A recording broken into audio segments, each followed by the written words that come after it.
I grew up surrounded by a loving family and kind friends. Our household was as normal as any, neither excelling in intellect, sports, nor in looks, but I believe I was fortunate with the good relationships I had with people. Perhaps that's why I have a tendency to trust people too easily. For this reason, I've often been told that I'm naive or quirky since I was a child. This story is about an episode with my pitiful mother-in-law who took advantage of my newfound trust. My name is Michelle. I'm 31 years old and work in sales. Just last year, I married my husband Jake, and we're still enjoying the newlywed phase of our marriage. We often talk about wanting children soon, but for now, we're enjoying our life as a couple. Jake's parents live in their family home, about a 20-minute drive from our apartment. Once a month, my mother-in-law invites us over to have dinner at their place. My friends often ask me, "Isn't it tough to visit your in-laws once a month?" But it isn't really that bad because my father-in-law always keeps conversations lively, and my mother-in-law is kind. Also, my mother-in-law is the type who likes to handle the kitchen alone, so I'm always treated like a guest. As my father-in-law and Jake enjoy their evening drinks, I just need to sit and smile, and food is served. It's even more relaxing than being at our apartment, except for one thing, the food. As usual, Jake and I were invited by my mother-in-law to have dinner at their place. However, as I take a sip of the corn soup she prepared, an unintentional groan escapes my lips. "Michelle, what's wrong?" Jake, sitting next to me, looks at me with a puzzled expression. I've never had corn soup like this back at home, so it's quite refreshing, I manage to say, forcing a smile. "It's a delicious meal, really." "Thanks." I sneak a glance at Jake and my father-in-law, but they are sipping their soup with peaceful expressions. Is this the norm for home cooking here? Once again, I resignedly finish the overly salty soup. It seems like this household has a preference for strong flavors. My mother-in-law's cooking is so salty it tastes like seawater, and her desserts are so sweet it feels like I'm eating a lump of sugar. When I first tasted it, I was shocked, but everyone else in my in-laws' family finished their meals just like today, so I was stunned. If this is what they are accustomed to, out of respect, I finished everything, but it was so stimulating that it upset my stomach. I worry greatly about the health of my in-laws who regularly consume such strongly flavored food. I've been consulting with a dietitian friend and gathering brochures, but there's no way a new daughter-in-law could say, "Mill, your food is too strongly flavored. Please study this." By the way, the food I prepare at our apartment is always seasoned according to the recipe. Every day I ask Jake, "Is it delicious?" thinking he might find it bland. Each time he responds sweetly, "If it's made by you, Michelle, anything is delicious." But I couldn't help but doubt the sincerity of a person who grew up in a household with such strong flavors. Nonetheless, for the sake of Jake's health, I didn't waver and continued to cook with normal recipes. Also, there's one more thing that worries me. My mother-in-law tends to serve expired food sometimes. The rice in the bowl is so yellow and dry that I can't tell when it was cooked, and there are times when we are served spoiled fruit for dessert. I secretly avoided the inedible parts, but I couldn't help but worry that my in-laws would get stomachaches someday. There was even a time when the cookies she gave me, labeled for Michelle's snack, were about 6 months past their expiration date. That one time, my husband Carter said, "Mom, this is past its expiration date, isn't it?" My mother-in-law laughed it off, saying, "Oh dear, I must have been distracted," which was reassuring. However, it sent chills down my spine when a cookie identical to it slipped into the gifts she gave us during our next visit. I had seen this phenomenon before when my grandmother had become senile. What should I do? My mother-in-law is only in her 50s, so it's hard to imagine her forgetfulness is due to old age. The overly strong seasoning in my in-laws' meals, the possibility that my mother-in-law might be senile. I wanted to discuss both with my husband, but I was unable to do so out of fear of shocking him. Then one day, a small miracle happened to us as a couple. I had a life growing inside me. Am I finally going to be a dad? Will it be a boy, a girl? Every day, my husband happily caresses my belly. When should we tell our parents? Should we wait until the pregnancy is stable? Well, we've only confirmed the heartbeat so far, but we might need their help if anything happens. So maybe we should tell them after the 3-month checkup, right? We'll see how things go then. Oh, I can't wait to tell everyone. I bet my mom will cry when she finds out she's going to have her first grandchild. He probably imagining my mother-in-law congratulating us with tears in her eyes makes my heart warm. Caught up in the long-awaited pregnancy, I had completely forgotten about everything else.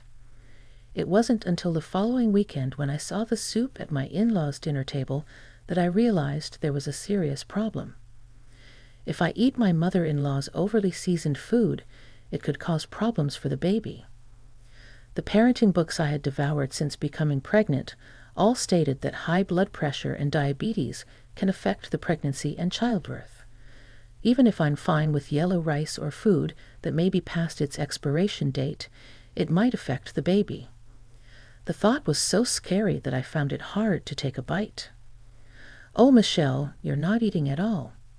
I wonder if it doesn't suit your taste. Seeing my plate, my mother-in-law frowns. No, it's not like that. Michelle seems to be lacking appetite due to fatigue. My husband, thinking I had morning sickness, quickly covered for me. Is that so, Michelle? Is your work tough? You mustn't overwork yourself.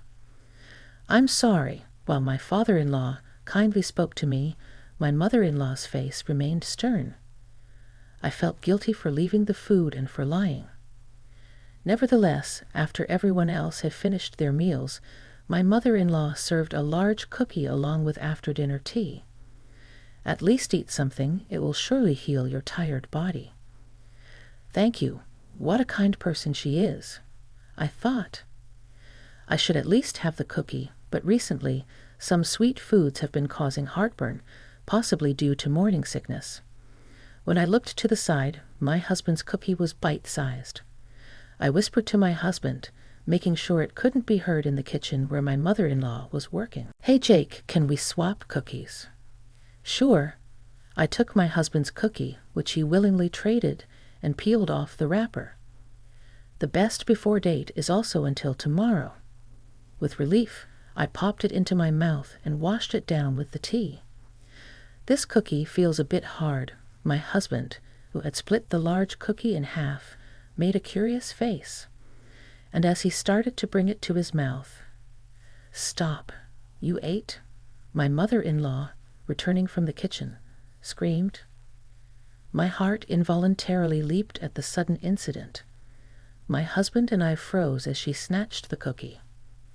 Why does Jake have his cookie? I gave it to Michelle, didn't I? It doesn't matter. I can eat it. You can't. The cookie is past its expiry date. At the unexpected bombshell, the room fell silent. In the chaos following my mother-in-law's revelation, I said, "So, the cookie was past its expiry date." I didn't realize because it wasn't written anywhere, which did nothing to help the situation. On the contrary, it only confirmed the malice in my mother-in-law's actions. So, you were trying to feed Michelle expired food without telling her? My husband, expressionless, inquired. My mother-in-law seemed to have grasped the situation and hurriedly tried to cover up. No, I know the expiry date has passed, but it's big and delicious, so I wanted Michelle to enjoy it. So why did you freak out when I was about to eat it? You knew it was dangerous, and you still handed it to my wife. Thief. That's not even. I finally understood. Realizing what was happening, chills ran down my spine. So, have you been intentionally giving me old food and expired sweets all this time, huh? What's going on, Mom? My father-in-law glared at my mother-in-law with an angry look. I didn't do it on purpose. I just thought it would be a waste if the old food wasn't eaten, so I wanted Michelle to have it. That's called doing it on purpose. There's no justification for feeding someone else something that's so old you can't eat it yourself. But it's a daughter-in-law. It's only natural for a daughter-in-law to eat the old stuff, right? Even when you married into my family, you never had to go through that. Yes, but my mother-in-law panicked, pounding on the table. As I watched her, I felt my heart grow cold. The mother-in-law I once loved was not there. I was extremely disappointed, thinking it was all an illusion. The disappointment multiplied because I thought she was a kind and good person. Now that I've realized I've been betrayed, all I see is a pathetic old witch making a mess of her hair and offering excuses. That being the case, something else is bothering me. Was it all due to my mother-in-law's malicious intent? Could it be even the overly seasoned food was a form of harassment? Huh? My father-in-law and husband's eyes bulged out. Ah, my mother-in-law had a look on her face that said she was in deep water. My husband, with a poker face, picked up the bowl of soup in front of me. No, don't, Jake. Ignore his mother's restraint. Jake took a mouthful of the soup. Then he spit it out forcefully. Ick! Is this salt water? Even my father-in-law made a bitter face as he tried the untouched stew. I hadn't eaten, Michelle. Have you always finished meals like this? Yes, I thought this was how food was prepared in the family, since you and Jake were eating it. That's because ours was normally seasoned. I see, so that's how it was. Seeing me understanding the situation, Jake's shoulders drooped as if he had lost strength. No, any way you look at it, this seasoning is weird, and you've been given expired stuff too. Because I thought maybe Mill was going senile, said my mother-in-law. Senile? My mother-in-law's mouth twitched. She must be shocked to find out that the daughter-in-law she disliked so much and her son was pitying her, thinking she was a senile old woman in her 50s. What a pitiful person. Michelle, you're kind. You put up with this, thinking that Mom was going senile. Jay comforted me with a gentle voice. And to think that Mom... What nonsense. I can't even imagine how you could enjoy tormenting such a good daughter-in-law who trusted you completely. Jake and my father-in-law sighed. I never imagined that she would be such a person. That's why I consulted so many people. I was worried that her taste buds have gone awry or have started going senile in her 50s. Huh, what do you mean by so many people? Mill's complexion suddenly changed. It seemed she hadn't realized her misdeeds were spreading. My parents, friends, people at work. Everyone was kind and gave me all kinds of materials and brochures. Look, I pulled out a bunch of brochures from my bag and piled them up. I never thought the efforts of carrying these around to discuss someday with Jake or my father-in-law would be of use in this way. Wow, you were really worried, weren't you? The men were deeply moved and folded the brochures. Of course, No was furious. What a terrible daughter-in-law. I'm not sick. The one whose turbo is you. Hemph. Unlike you, Michelle has a pure heart. That's why she was worried. Reed, shut up, shut up. I never liked this daughter-in-law from the start. Finally, my mother-in-law, who had become completely defiant, pointed at me and stared with a face as fierce as a demon.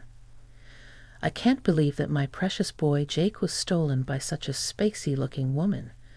And you can't even realize that you're being harassed. Are you insane? I would have preferred a beautiful, accomplished wife who could make us proud. You were fortunate to have such a good girl as our daughter-in-law, and you say such foolish things. You've been deceived by this woman. What a fierce argument unfolded between my in-laws right in front of my eyes. So I really was hated by my mother-in-law. Even though I knew it, it's still hard to be verbally abused by someone I had trusted. Next to me, my husband Jake mumbled in a low voice, "Mom, Why didn't you tell me before we got married? If you did, I would have. Jake ignored his mother's despairing look. That's right, you're on my side, aren't you? Her eyes seemed to say, if I'd known, I would have cut ties with you.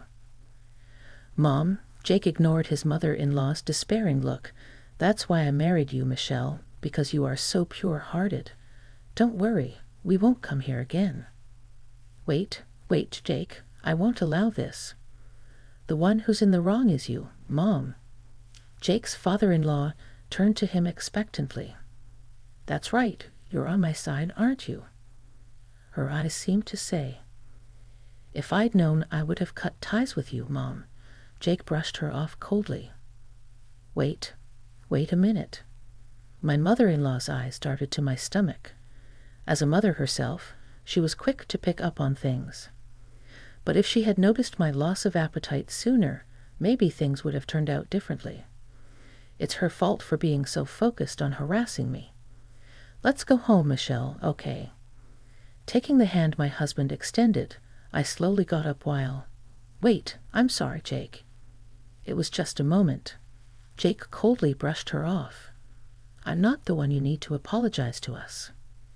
My mother-in-law glanced at me. Her eyes were full of hatred, and I didn't want to accept an apology from such a person, so I spoke up first. I can't trust you anymore. After being betrayed by a mother-in-law I had believed in, I can't let such a person meet my precious child. Goodbye. With a cry of agony, my mother-in-law collapsed on the floor. Without glancing back, we left my husband's parents' house with my father-in-law seeing us off. I don't think we'll ever return here. It's odd to say this myself, but if only they cherished a daughter-in-law who loved her mother-in-law, the mother-in-law could have enjoyed a peaceful life as a grandmother surrounded by her grandchildren. What a foolish person.